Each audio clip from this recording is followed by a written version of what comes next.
know the future, now everyone can read my mind. Chapter 2, The Star Plasma Vessel.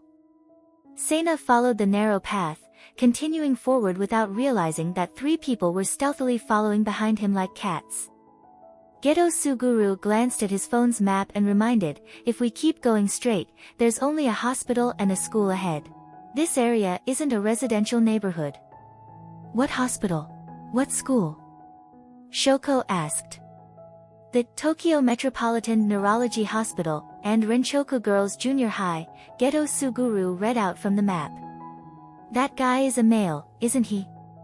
Gojo Satoru, with one hand in his pocket and an impatient expression, pointed at Sena ahead of them. He's definitely not going to the girls' school. So he's headed to the neurology hospital. I knew there was something wrong with his head. Geto Suguru and Ieri Shoko exchanged a glance. Not sure, Shoko said. Geto Suguru waved his hand, let's keep following and see. The 3 continued following Sena until they reached the main gate of the girls' academy, where Sena suddenly stopped walking. The 3 quickly hid behind a large tree. Gojo Satoru was at the top, Geto Suguru in the middle, and Ieri Shoko squatting below. The 3 looked like stacked kittens. Why are we even hiding? Gojo Satoru asked, confused. Then why are you whispering? Geto Suguru asked him. I don't know, I just feel like now is the time to whisper. Shush. Quiet. Shoko cut off their childish conversation, pointing toward the school gate where Sena was standing. Listen. Ah. It's that star plasma vessel. Sena stood across the street from the academy's gate, watching a group of girls in uniforms walk out of the school, chatting and laughing. One of the girls, who wore a single braid and had a white ribbon in her hair, looked exactly like the star plasma vessel he had seen in his dream. Sena thought back. What was her name again? Shoko whispered. What's a star plasma vessel? Gojo Satoru and Geto Suguru exchanged glances and spoke at the same time as the voice in Sena's mind. Amanai Riko. The 2 looked into each other's eyes, both showing disbelief. If this guy, whose thoughts they somehow hear, even knew a secret like the identity of the star plasma vessel, and even got the real name right, then maybe the other things he'd mentioned, the unthinkable things he'd thought about might actually have some credibility. Stuff about disfigurement, being cut in half, about friends parted ways. And also Gojo Satoru killing Geto Suguru with his own hands. They couldn't afford to ignore this. Geto Suguru turned to Ieri Shoko and explained, the star plasma vessel is the vessel that Tengen-sama requires to merge when he evolved. Though Tengen-sama is immortal, he isn't ageless. When he reaches a certain level of aging, his technique will make his body evolve on its own. Gojo Satoru continued. After evolving, Tengen may no longer remain human. Not only would it affect Jujutsu High, but all barriers in Japan related to Jujutsu could disappear, and there's a high possibility Tengen would become an enemy of humanity. Geto Suguru added. So, every 500 years, Tengen-sama needs a human to merge. That girl named Amanai Riko was chosen as the star plasma vessel from birth because of her unique constitution.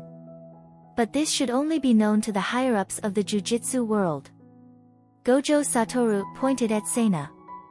Even we only found out because we're assigned to the next mission. How does he know? Seems like he knows quite a bit, and it's all pretty accurate. Geto Suguru stroked his chin thoughtfully. Shoko lit a cigarette, put it in her mouth, and asked, should we tell Yaga-sensei about this? Geto Suguru nodded.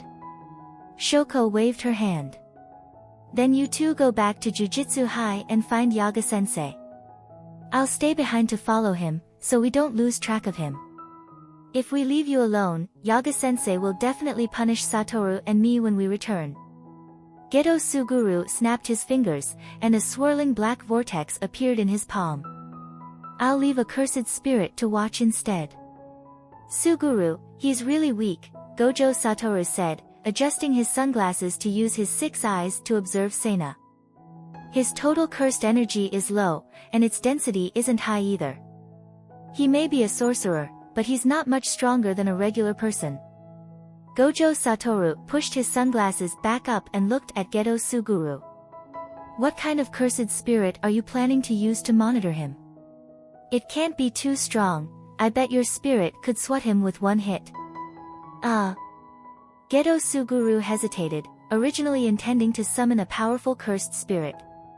After a moment, he snapped his fingers, and a chubby tabby cat peeked out of thin air.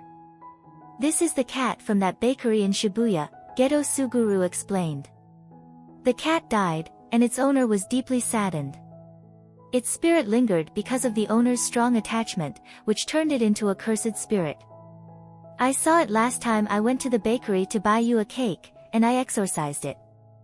Oh, I knew this cursed spirit looked familiar. It's that cat.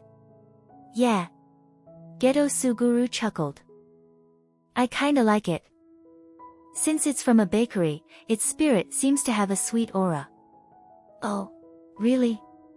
Gojo Satoru's interest was piqued. You make me want to try it. Better not. Stick to real sweets. Geto Suguru flicked his fingers at the cat. Go on, follow that guy. The cat rubbed against Geto Suguru's leg, raised its tail, and pranced towards Seina. It approached Seina and let out a playful meow, then plopped itself down on the ground, belly up. Geto Suguru. Damn it, this cat was so affectionate when alive that even as a cursed spirit, it hadn't changed. Why did this feel a bit embarrassing? Seina looked curiously at the cat that had suddenly appeared. Or perhaps calling it a cat wasn't quite right. Seina could tell this wasn't a normal cat. A faint dark aura surrounded it, and its body flickered slightly. Even its soft, drawn-out meow seemed to echo like a synthesized sound effect. But it was still a cat. Who could possibly refuse a friendly kitty? Seina squatted down and cautiously reached out to touch the soft fur on the cat's belly.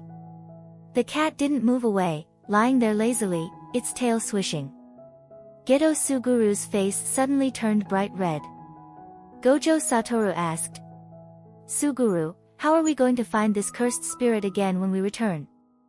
Can you sense where it is? Yes. Geto Suguru raised a hand to cover his mouth, hiding his reddened face, and muttered, I can share its sensations.